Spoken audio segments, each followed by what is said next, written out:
L'étranger, c'est aussi la Pologne, avec une très spectaculaire mobilisation des défenseurs du droit à l'avortement dans tout le pays hier, malgré les interdictions, pour dénoncer, Nicolas Feldman, les atteintes de plus en plus marquées, prônées par le gouvernement, validées par la Cour suprême en Pologne, aux droits des femmes à l'IVG.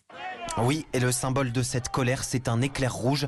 On le voit sur toutes les pancartes des manifestants. La révolte s'abat sur les rues des grandes villes du pays depuis 10 jours.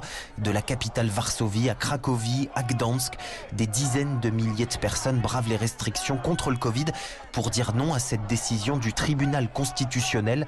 Interdire l'IVG en cas de malformation du fœtus. Alors dans ce pays de 38 millions d'habitants, très majoritairement catholiques, eh bien les conservateurs au pouvoir s'attaquent à une loi anti-avortement déjà parmi les plus restrictives d'Europe. Si la mesure est actée, cela veut dire qu'une Polonaise ne pourra plus avorter qu'en cas de viol, d'inceste ou si la vie de la mère est en danger. En Pologne, seuls 2000 avortements légaux sont réalisés chaque année, mais des dizaines de milliers de Polonaises avortent clandestinement ou à l'étranger. Dans les cortèges, ces messages: on en a assez, mon corps, c'est mon choix.